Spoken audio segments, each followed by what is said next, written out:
Bab 038. Aza amanah ayah, Bu.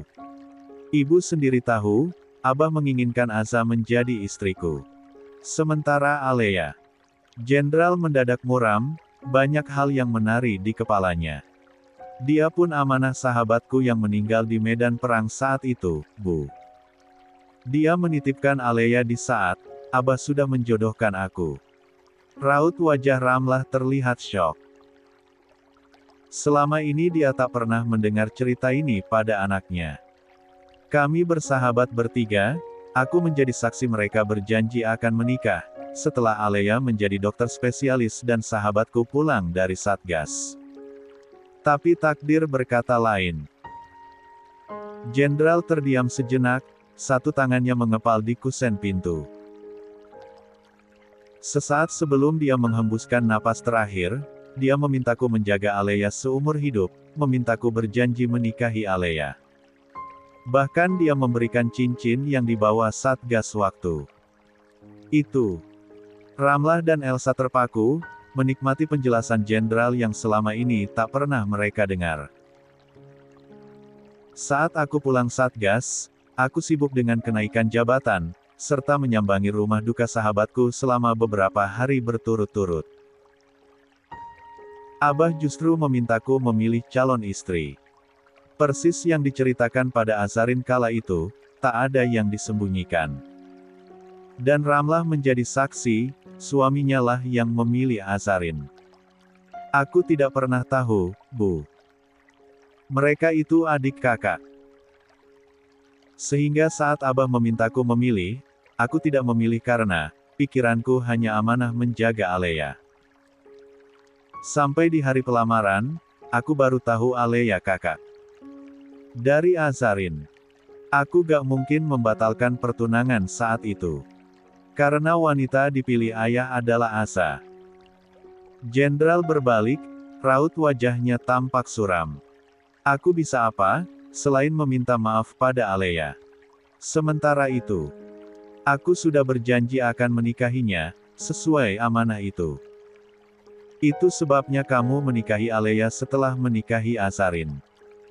Tebak Ramlah, yang mulai memahami alur cerita sang anak. Jenderal terdiam, pemandangannya pun terlihat kosong.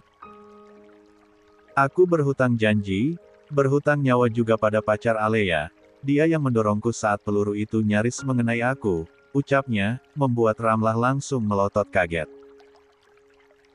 Aku menikahinya, karena janji itu, Bu. Janji yang dituntut setelah 3 tahun aku menikah dengan Azarin. Aku juga tidak mengerti. Tapi kedatangannya di rumah saat itu, dengan alasan akan melakukan tes di berbagai rumah sakit, Jalu menuntutku untuk membantu memasukkan ke dalam klinik militer, semua karena menuntut janji itu, jelasnya panjang lebar. Ini yang ingin aku jelaskan pada Azarin, tapi sampai detik ini dia tidak mau mendengarku. Imbuhnya terdengar pelan. Ramlah memijat keningnya. Ibu tidak mengerti, Jen, ucapnya gusar. Bu, intinya pernikahan yang aku lakukan sama Alea, atas dasar janji yang dia tuntut 3 tahun yang lalu.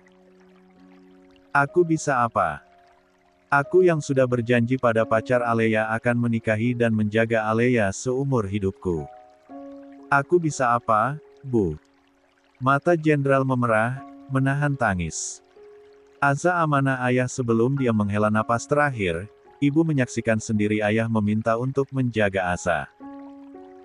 Jenderal lantas kembali duduk di sofa, merebahkan kepalanya sandaran sofa dengan satu tangan menekan sudut matanya yang terasa lembab oleh bulir air mata. Terus setelah kamu nikahi Alea, kalian berhubungan, kan? Tanya Ramlah. Bagaimana bisa kamu melakukan itu, sementara istrimu mengakui kamu tidak pernah menyentuhnya? Apa ibu yang keliru? Bu. Jenderal menghela napas berat, lalu kembali menatap sang ibu. Aku memang tidak pernah melakukan itu, karena rasa takut, Bu. Setiap kali aku ingin memenuhi tanggung jawabku, wajah Alea akan membayangi kepalaku, tangisan gadis itu saat menerima cincin yang aku berikan tak bisa hilang. Aku takut, jika suatu saat aku menyentuh Azarin, lantas Alea kembali menuntut janjinya, aku bisa apa? Azarin akan lebih hancur. Jenderal kembali menghela napas berat. Aku sudah terjebak dengan janji yang telah aku sanggupi selama 3 tahun ini. Semua orang tahu, TNI sangat menjunjung tinggi solidaritas, serta janji atau sumpah yang telah dilakukan. Meski tidak dipungkiri, banyak oknum yang masih melanggar. Tapi, pada akhirnya kamu sentuh, kan? Ramlah menatap sengit. Sementara jenderal hanya diam, raut wajahnya pun menyiratkan penyesalan. Tidak perlu kamu katakan. Istri sah kamu tidak gauli, istri Siriah lebih tepatnya KKP iparmu kamu gauli. Itu jawabannya yang tepat. Ujar Ramlah mempertegas. Ibu pun mengakui kamu telah salah. Kalau ibu di posisi Aza, juga bakalan menggila. Kamu mengkhianatinya dengan kakaknya. Ramlah menghela napas berat. Ibu membelamu mati-matian sebatas karena pekerjaanmu saja. Tapi untuk soal pengkhianatan ini, Aza tidak salah melayangkan gugatan. Aku tetap tidak bisa kehilangan Aza, Bu. Terserah orang mau bilang aku gak waras. Aku gak bisa. Aku sudah terbiasa hidup selama 3 tahun bersama Aza, Bu. Aku tidak bisa membayangkan kami berpisah, ucap jenderal. Sendu. Ya, biasalah terjadi. Drama penyesalan selalu datang paling belakang. Kalau di depan namanya pendaftaran, celetuk Elsa seraya melangkah masuk menuju kamarnya.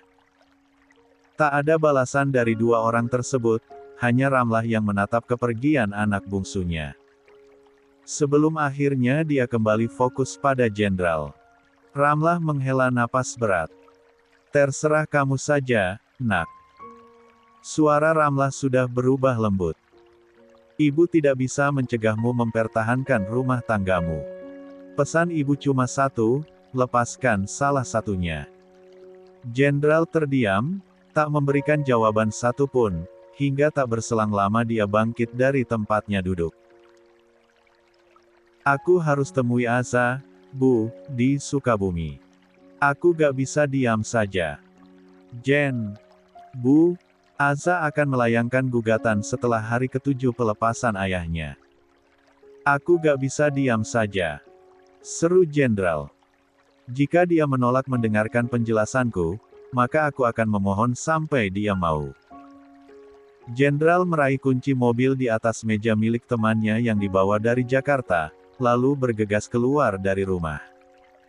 Tidak lupa dia menyalami sang ibu. Ma. Azarin masih fokus mengemudi dengan santai, suara alunan musik ceria dipilih untuk mengisi kesunyian di dalam mobil. Untuk hari ini saja, dia tak ingin memikirkan apapun. Dia ingin tenang, ketika sampai di rumah nanti. Jarak pantai di kampungnya sekitar 1 jam ditempuh dengan menggunakan mobil. Pelabuhan Ratu yang kini menjadi tujuannya. Jalanan pun, berliku-liku dengan tikungan tajam, serta menanjak. Namun, hal itu cukup dinikmati. Kata orang healing terbaik untuk menyembuhkan luka batin, hanya ke rumah Allah. Namun, kali ini pilihannya ke pantai. Dia ingin berteriak sekencang-kencangnya dan hanya didengar oleh deburan ombak. Jikapun nantinya dia akan menangis, ada angin yang akan menyapu air matanya. Jalanan yang dilalui pun semakin terjal, pinggiran jalan dipenuhi pepohonan rimbun yang menutupi jurang. Laju mobil pun semakin pelan, ditambah luka di kakinya belum masih basah. Di tengah fokusnya mengemudi, suara denting pesan tanda pesan masuk mengalihkan atensinya. Sembari menyetir satu tangan, Azarin membuka pesan tersebut yang ternyata dari Din. Detik kemudian keningnya mengernyit menatap pesan yang tidak dipahami maksudnya. Bisa gak kamu jangan teruskan perjalananmu kali ini? Maksud apa? Gumamnya. Sesekali dia melirik ke jalanan. Berhenti di bahu jalan, Mbak Asa. Please dengerin saya. Pesan Din kembali masuk, dan yang membuat Azarin kebingungan, mengapa Din mengetahui jika dirinya berada di jalan saat ini. Belum sempat dia membalas pesan Din, pria itu sudah lebih dulu menghubungi. Perasaannya pun mendadak tak enak. Mbak Asa, berhenti. Perjalanannya jangan diteruskan. Seru Din spontan tanpa memberikan kesempatan Azarin sekedar mengucap salam. Suaranya pun terdengar seperti bentakan. Ganti mobil sekarang. Imbuhnya memerintah. Azarin masih belum memahami situasi, tak langsung menghentikan laju mobilnya. Posisinya saat itu berada di turunan yang cukup terjal, membuat rem mendadak terasa berbahaya. Pak, ada apa? Kalimatnya terhenti, benda pipi itu dilempar dengan asal. Kedua tangannya mencengkeram kuat setir mobil, tubuhnya ikut menegang. Sebuah truk bermuatan pasir, melaju agak kencang dari arah berlawanan, langsung menuju ke arahnya. Dia tak salah lihat. Posisi mobil itu menanjak, tetapi mengarah padanya dengan kecepatan mengerikan. Keringat dingin mengucur di keningnya. Panik mencengkeram. Posisinya berada di bahu jalan sebelah kiri, tepat di tepi jurang terjal yang hanya dipisahkan oleh pagar besi tipis. Astagfirullah ya, Allah, gumamnya, kepanikan menguasai pikirannya. Tanpa ragu, Azarin membanting setir mobilnya, berusaha menghindari tabrakan maut. Kaki kirinya menginjak pedal rem dengan sekuat tenaga, berharap mobilnya bisa berhenti tepat waktu. Remasan pada setir semakin erat, menyatu dengan suara derit rem. Dia pasrah, jika harus terjun ke jurang, mengingat mobilnya sudah semakin dekat dengan pagar pembatas, matanya pun dipejamkan, hingga dia merasakan mobilnya berhenti terbentur. Bukan benturan kuat, tetapi untuk membuka mata, dia tak berani. Astagfirullah, gumamnya cemas. Azarin merasakan debaran hebat di dadanya, dia takut bahkan sangat takut. Bulir keringat membasahi wajahnya yang tertutupi cadar. Namun, belum sempat dia mengambil napas yang baik, tiba-tiba terasa kaca mobilnya diketuk dari luar. Matanya pun langsung terbuka. Sosok pria berjaket hitam berdiri, dan memberikan kode untuk dia membuka pintu. Pikirnya itu adalah penolong. Tak buang waktu, Azarin segera keluar dengan terlatih-tatih. Luka di kakinya kembali berdarah, akibat menginjak pedal rem. Permisi, Bu Asa. Saya utusan Pak Din, diminta untuk mengantar Anda sampai ke rumah, ucap pria itu, membuat mata Azarin terbelakang, pantas saja Din mengetahui keberadaannya. Pak Din yang meminta mengawasi saya. Di tengah rasa takutnya serta jantung yang masih bertalu hebat, dia tak bisa menghilangkan rasa penasarannya. Iya, betul. Saya diminta menjaga dari jarak jauh. Pria itu lantas mengarahkan Azarin memasuki mobilnya. Dengan telapak tangan terbuka. Kenapa harus dijaga? Azarin sangat penasaran. Seumur hidup, dia tak pernah diawasi seperti layaknya ibu negara. Bukannya menjawab, pria itu memberi kode kepala mengangguk meminta Azarin segera masuk. Kondisi Azarin yang sangat ketakutan pun, dia pasrah begitu saja. Sementara pria berjaket itu, mengurus mobil Azarin, mengambil barang-barang yang tertinggal, tak lupa mengunci mobil tersebut. Sebelum dia memasuki mobil, sudut matanya melirik sejenak mobil hitam dari kejauhan yang sedang memantau. Ini barang-barangnya, Bu, ucap pria itu menyerahkan barang milik Azarin yang duduk di bagian tengah. Untuk mobil, nanti ada utusan Pak Din yang mengurus, lanjutnya menjelaskan. Terima kasih, ucap Azarin sambil mengangguk. Pria itu pun segera melajukan mobilnya menuju ke rumah Azarin. Sesuai arahan Din untuk mengantar Azarin hingga sampai dengan selamat. Sementara Azarin bersandar sambil memejamkan mata, mengucap istighfar berkali-kali. Dia tak terbayang jika tadi, posisi dia mengebut. Ponselnya berbunyi cukup nyaring, membuat Azarin langsung membuka mata. Tak lain yang menghubunginya adalah Din. Tanpa berpikir panjang, dia segera menerima panggilan tersebut untuk mengucapkan terima kasih. "Assalamualaikum, Pak Din," jawabnya lemas. "Ya, waalaikumsalam. Kamu baik-baik saja?" Suara Din pun masih terdengar cemas, hingga dia tak menyadari sapaannya tak seformal biasanya. "Tidak apa-apa, Pak. Cuma masih lemas saja." "Ya Allah, kamu bikin saya ketakutan. Lain kali kalau mau pergi jauh, biar diantar orang suruhan saya saja. Kamu tidak perlu takut, mereka pasti akan menjagamu dengan baik." Azarin tidak menjawab, tidak pula bergumam. Rasa takut masih menyelimuti, hingga tak ada satupun yang bisa dipikirkan dengan baik saat ini. "Kalau begitu istirahatlah. Saya masih ada pertemuan dengan om saya di Surabaya, untuk membahas perkara gugatan perceraian, Mbak Aza," ucap Din yang kini sudah kembali formal. "Memang ada masalah ya, Pak?" Alih-alih menutup telepon, Azarin justru penasaran dengan tujuan Din mendatangi pamannya. "Setelah saya selidiki pangkat suami Mbak Aza, Letnan II. Saya sudah membuat janji dengan om saya, kebetulan beliau seorang jenderal. Semoga bisa dipermudah," ucap Din. Azarin mengangguk tanpa sadar, seraya bergumam.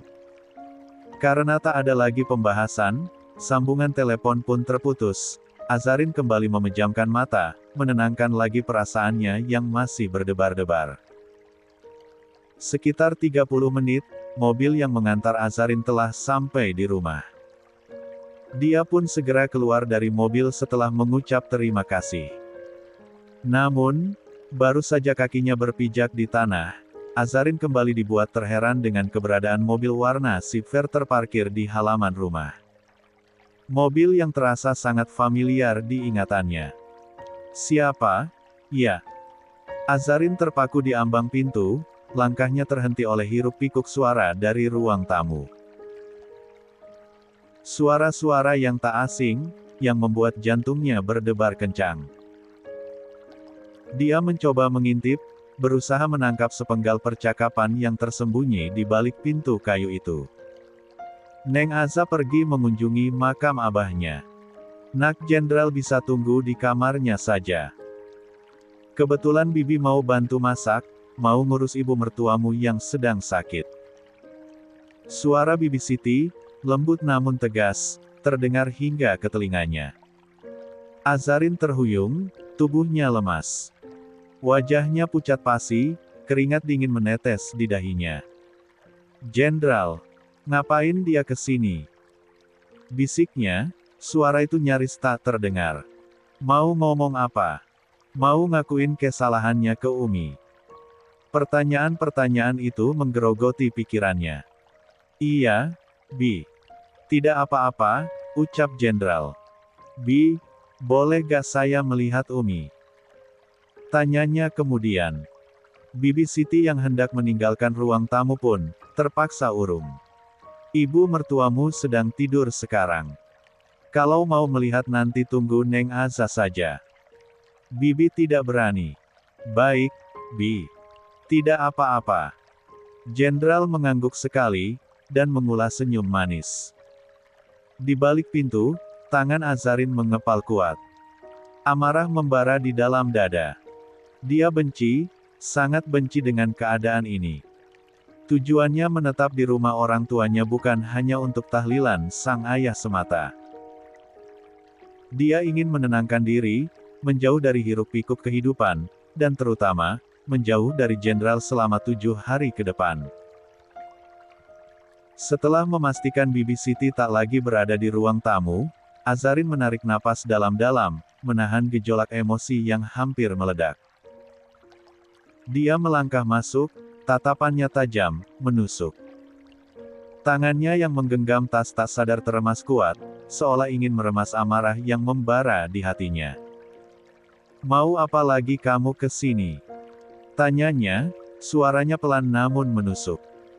Pandangannya tak hanya tertuju pada jenderal, tetapi juga melirik pintu pembatas ruang tengah, memastikan tak ada yang mengintip percakapan mereka. "Mau cari muka?" ketus Azarin, sarkasme terpancar jelas dalam suaranya. Jenderal mencoba memanggil namanya, namun Azarin langsung memotongnya.